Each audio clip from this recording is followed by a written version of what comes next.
बोलिए सच्चिदानंद भगवान की जय। वृंदावन बिहारी लाल की जय। सद्गुरुदेव भगवान की जय। आइए एक नई दृष्टि में प्रवेश करें। कथा से अलग। कथा भी सुनते रहना भाई, जब ही ये समझ में आ सकेंगी बातें। कथा में मन लगेगा, अंतःकरण शुद्ध होगा, बुद्धि प्रखर बनेगी, मेधा जागेगी, तभी ये बातें कुछ समझ में आ पाएंगी। तो आइए शुरू करें। क्या जीवन ये हमारा ऐसा नहीं लगता कि पानी का बतासा हो, बुलबुला हो? हमारे चारों ओर दृश्य की सरताएं प्रवाहित हो रही हैं। दृश्य ही दृश्य हैं हमारे चारों तरफ, जिनमें अनेक प्रकार की तरंगें प्रवाहित हो रही हैं।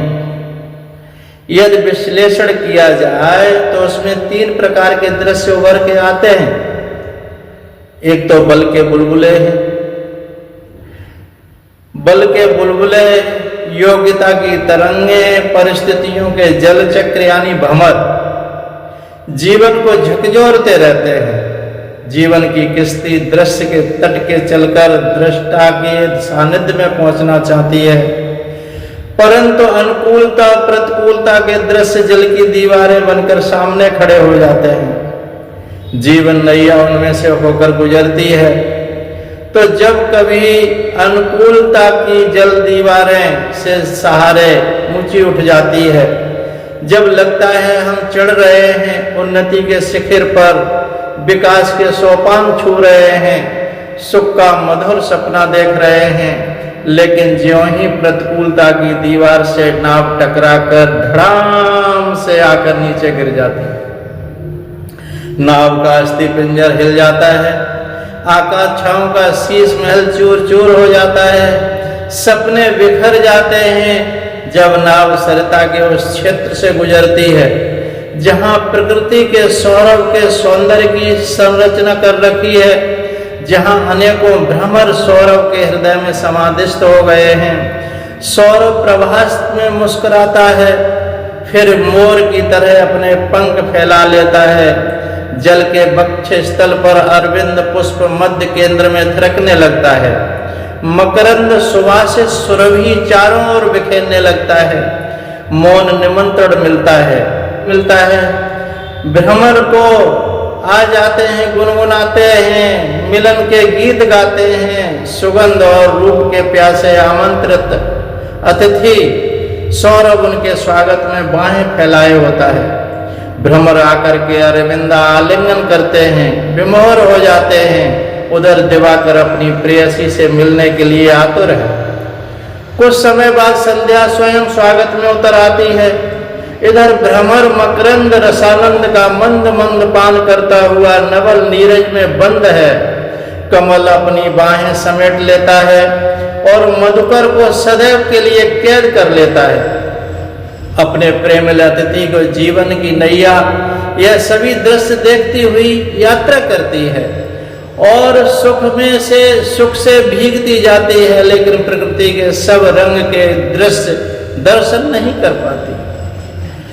नेत्र रूप देखकर मोहित हो जाते हैं। रसना मकरंद रसपान के विमोर हो जाती है। तन कोमल स्पर्श पाकर मादकता का अनुभव करता है। पागल और अंधा मन पकड़ लेता है इन सुख अनुभूतियों को, संजो लेता है स्मृतियों को। देख नहीं पाता वृद्धा अवस्था की उतरती काली अंधेरी संध्या को, जान नहीं पाता काल के हाथी को जो आने ही वाला है और कुछ क्षणों में अपनी शूण में लपेट लेगा मधुर सौरभ युक्त दृश्य पंकज को। इससे सुख लोलुप भ्रमर समाया हुआ है। सब कुछ समाप्त हो जाएगा, कुछ निशान रह नहीं जाएंगे। जल की रफ्तार उन्हें भी पहुंच डालेगी। इंद्रियां वर्तमान के दृश्य को देख पाएंगी, परिणाम को देखेंगी। बुद्धि की आंख, प्रज्ञा की दृष्टि बुलबुल बल का बुलबुला कितना भी बड़ा लगता है, आंख देखती हैं कि आकार कितना बड़ा लगता है, शरीर की ताकत, संपदा का बल, पद की शक्ति प्राप्त होने पर अहम का टीला और ऊंचा हो जाता है। जीवन की नाव इस टीले से टकरा जाती है और अपने लक्ष्य दृष्टा की ओर नहीं बढ़ पाती। इंद्रियां तो आकार देखती हैं, पर परिणाम पर दृष्टि तो प्रज्ञा की होती है, बुद्धि की होती है। पानी के बुलबुले का जीवन कितना गहरा है। हवा का झोंका आया और टूट गया पानी का बतासा। शरीर की ताकत कब तक वृद्धावस्था में तुम्हारी तन की चादर में निर्मलता और लाचारी के बंद लगे होंगे। तुम्हारे हाथ में होगी निराशा की छड़ी जो सहारा न दे पाएगी, वरना बोझ बन जाएगी, लेकिन इस दृश्य का दर्शन कराएगी तुम्हारी कुशल मेधा। तुम मानव हो, तुम्हारी पत्नी है मेधा, तुम्हारा पति है विवेक, लेकिन तुम जाल में फंस गए हो। उर्वशी प्रेयसी इंद्रिया दृष्टि के तुम गुमराह हो गए हो। अपनी जिस्मानी आंख से बस जीवन समस्या बनकर रह गया है। जिस्म की ताकत मिली थी सेवा के लिए, जितनी भी ताकत शरीर की जो सौष्ठवता थी वो सेवा के लिए मिली थी, लेकिन सुख लोलुपता की नष्ट करने लगे। जिंदगी बना ली अहम का खंडहर, जहां दहशत, दुश्मनी, दुख के डरावने पक्षियों की बेसुरी आवाजों का शोर है, अपनत्व की मैना का स्वर, विनम्रता की कोयल की कोंक सुनाई नहीं पड़ती। जीवन में कला का दृश्य उतारा था दूसरों के सुख देने के लिए, लेकिन समस्त योग्यता की धारा पेट भरने तक ढकने की दिशा में प्रवाहित होने लगी।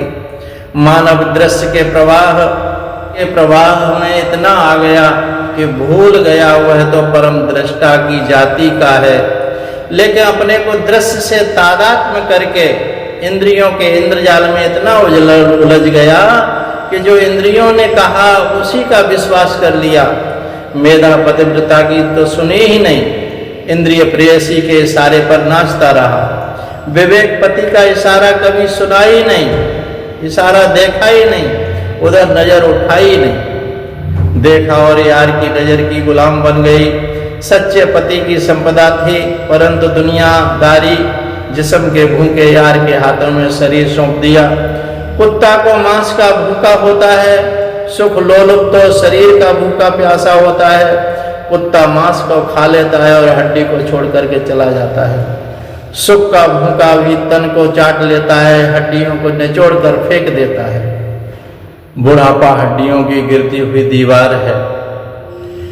फिर उससे बचकर निकलते हैं लोग। कहाँ गया हुआ जवानी का प्यार, लगता था आंखें प्यार का मैखाना है, शब्द नहीं अमृत के बिंदु हैं, और वृद्धावस्था में आंखें गीध की तरह दिखती हैं, बोल श्वान के बन जाते हैं। कहाँ चली गई प्रीत की प्यास। मिलन का पागलपन इंद्रियों का इंद्रजाल था, कला की लहरों में तूफान था। वस्तुओं के संग्रह और सौंदर्य में जीवन समारा, परिस्थितियों का महल अनुकूलता के फूलों से सजाया, अपना सुखद साम्राज्य बनाया। हवा अनुकूल बह रही थी, जल विहार करते रहे।